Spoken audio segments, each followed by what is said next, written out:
Well, good morning. As Kristen mentioned, my name is Raymond Tong. I am a consultant with the Boston Consulting Group. When I was with the Harvard Berkman Center, I co-authored a paper with Professor Kareem Lakhani. He's next door. And the purpose of this paper was to dive into public-private partnerships for organizing and executing prize-based competitions.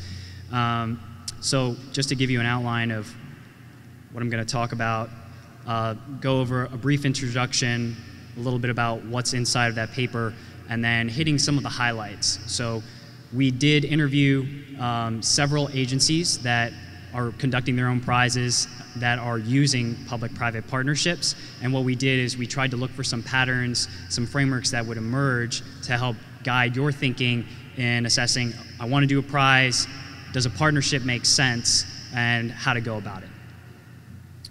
So the beginning of the paper provides a very brief overview of the prize life cycle. You'll see that this maps very well to the prize life cycle and how it's articulated around the room.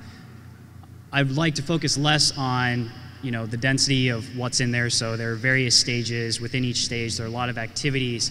The key takeaway here is it's a lot. There's a lot of effort that's involved both before and after the formal operation of the prize.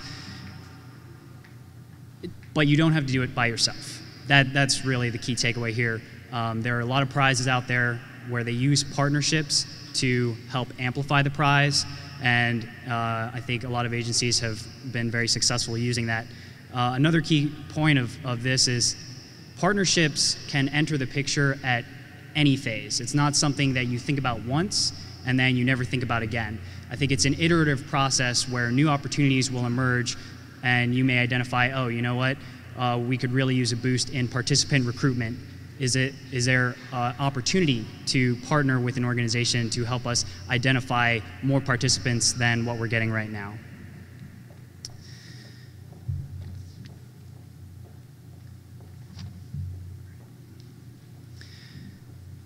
So after we interviewed various agencies and the roles that they played, there were really three big categories that emerged.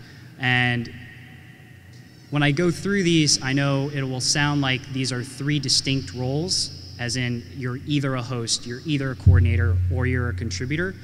But that's not the case. This is really a spectrum, and it's just a way to help you organize thinking, what role am I playing in the prize life cycle? So starting on the left side, when we look at a host, this is typically more towards the internally led effort. You have developed the prize concept internally, possibly in conjunction with some other organizations to help you with problem definition, one of the things we talked about earlier. The host also typically leads the effort, spends a lot of energy and time in operating the prize itself and potentially on the follow-up or the legacy afterwards. There are definitely opportunities to partner as the host, and I'll talk about an example of where that happened with the EPA's Battle of the Buildings. In the coordinator role, it's much more about assembling the right resources. So the concept still may be generated internally, but when it comes to operating the prize, doing the follow-up, that's where assembling the right resources, partnering with other organizations comes into play to a much greater extent than it would with the host. And then in the contributor role, these are typically situations where the prize concept came from somewhere outside of the agency, but an organization came to you and said, we would really love for you to get involved because we think you have the expertise. We could really use your stamp of credibility if there's something technical that needs to be judged. Or infrastructure. So with the the Progressive Automotive X Prize, the Department of Energy was very involved in providing on-track testing, in providing Argonne National Labs to do validation, things of that nature. What I'd like to highlight here when I go through the vignette is that the contributor role, it's much more than simply contributing money. I think all too often people think about prize contribution as money, and it's true that a contribution indirectly will cost something, but I would like to frame this as broadening the definition of contribution to include much more than that. So diving into the first example, with the EPA Battle of the Buildings, what was the prize objective? It was to reduce energy consumption among the participants. I think in the other session, what they would describe are the different types of prizes. This would be an example of a participant prize. So what were some of the key activities that the EPA did that make it a host as opposed to one of the other roles? So some of the key characteristics here, they designed and operated this prize. And a big part of why they were able to do that is because they had the capabilities to do it. By capabilities, I'm talking about more than just resources, so they had more than the manpower. They had the expertise. Evaluating energy consumption is something that they're good at. They are able to create metrics for this prize. They were able to work with all of the participants to gather their data, analyze it, and select the winner. So much of what is required to conduct the prize, they were able to do. And then when it comes to legacy, they were also responsible for publishing the post-prize report. So there they highlighted all of the participants, which is consistent with that type of prize. They mentioned who the winner was. They talked about how much all of these buildings had saved in their energy consumption, and they were able to highlight and share the best practices with not only the people, the buildings that were involved in the contest, but distribute it much more broadly to anyone who operates a building. For the coordinator example, I'll point to the Harvard-NASA Tournament Lab. Here, NASA is responsible for coming up with many of the prize concepts, but when it comes to the execution or the operation part of the prize, they look to a partner. In this case, it's Harvard and Top Coder to publish their challenge. Top Coder is a platform where they already have a community of software developers established, and that community, they go through the challenges, and when they find a challenge that piques their interest, they'll enter, they'll compete, and they'll develop a solution for it. So one of the benefits of that partnership is NASA doesn't have to go out and build a participant community. They can partner with Top Coder, who already has a community in place to solve software challenges. And I think that's the benefit. When it comes to the partnership with Harvard and the NASA Tournament Lab, I think the NTL portion of it is very helpful in problem definition, problem framing. I know that when they first started, they put on a roadshow to help NASA understand, okay, we now have this additional channel for innovation.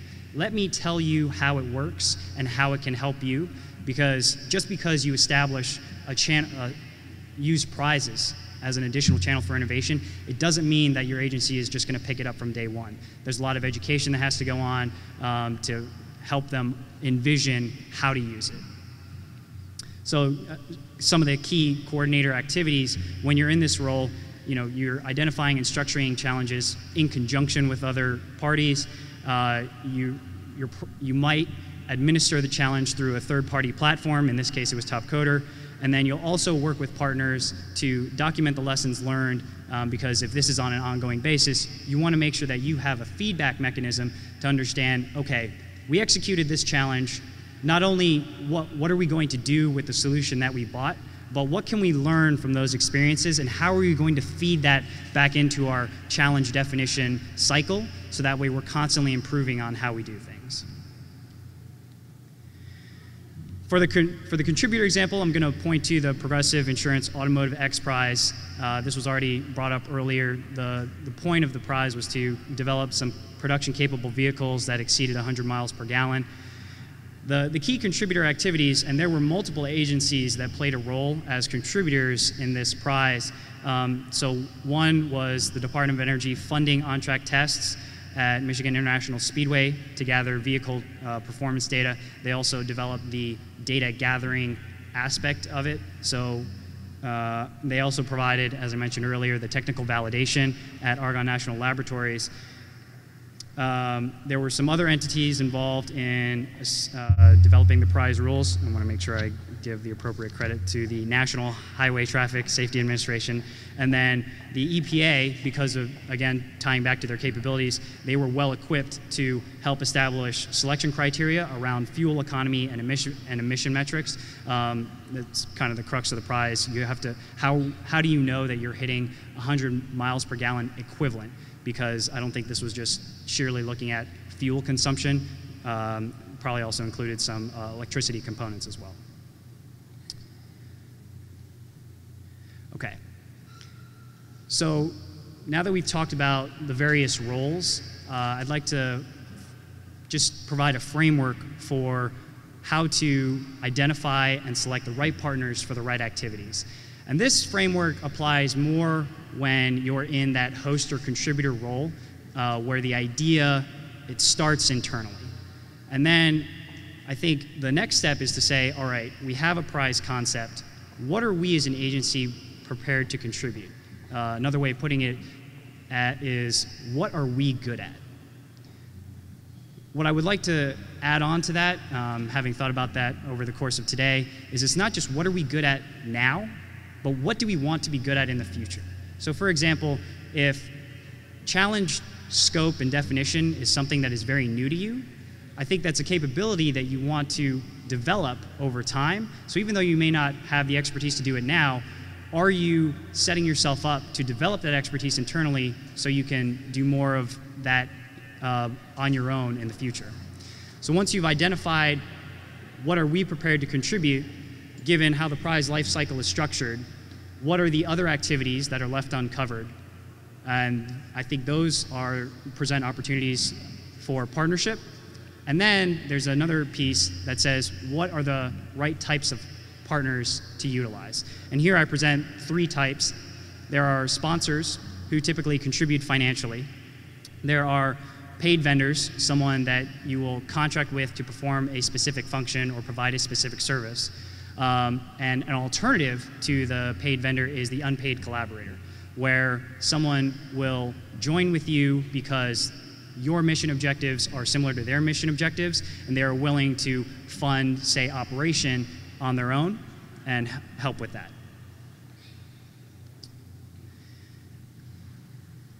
This last framework, I know I've spoken a lot about partnerships and how powerful they can be. In the event that I have perhaps oversold how valuable or how effective partnerships can be, I do want to add some food for thought, which is when you partner with other entities, it's rare that your mission objectives are exactly the same. Typically, there will be some differences, and what this framework provides is really just a way of understanding trade-offs when you are partnering with other organizations. This is borrowed from a classic marketing framework adapted for this purpose. So just to talk about the 3 buckets, cost represents direct cost to your agency in the form of funding or time and effort. When we talk about control, it's your ability to influence the key decisions that need to be made in designing and executing the prize. And when we talk about coverage, it's going back to that first slide, looking at all of the elements in the prize life cycle. How can I cover as many of these elements as possible, as thoroughly as possible? The argument I'm making with the framework is you can typically use a partnership to advance along 1 or 2 of these dimensions, but it's very difficult to advance along all 3. For example, if I were to partner with many unpaid collaborators, what I might be able to do is reduce the direct cost of the agency. I might be able to increase the coverage of the prize life cycle, but what I might lose as a consequence is direct control over all of the key decisions, because they will want to have a say in making sure that everyone is achieving their objectives.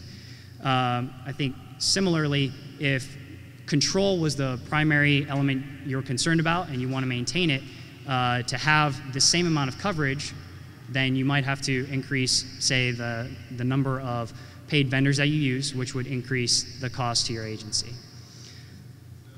In order to turn this framework into action, what I would encourage you to do is think about which of these 3 is the most important. I know it's hard to choose one. It's very easy to say, well, we really want to balance all 3. But in order to use this framework and translate it into action, if you can select one of the 3 that is truly most important to achieving the mission objective of the prize, it will help you decide how to mitigate some of the others. So for example, if control is very important, I want to have the same amount of coverage, but I realize I might have to utilize either more internal resources to get it done or paid vendors to make it happen, then one way to mitigate that is to identify, going back to the types of partners, maybe drawing in more sponsors, so that way I can use those funds to help amplify some of the other activities that I need to execute. A couple of examples of that, the USDA's Apps for Healthy Kids, they amplified their prize purse with a partnership with GE, GE's Healthy Imagination program, which very much aligned with the goals of the USDA. And so on top of the USDA's prize purse, GE added another $5,000 Healthy Imagination on top of that. So there are several examples of partnerships where you can mitigate that third element if you're choosing to go after the other two. Okay, so just some of the key points to take home. If you know, I talked about a lot of things.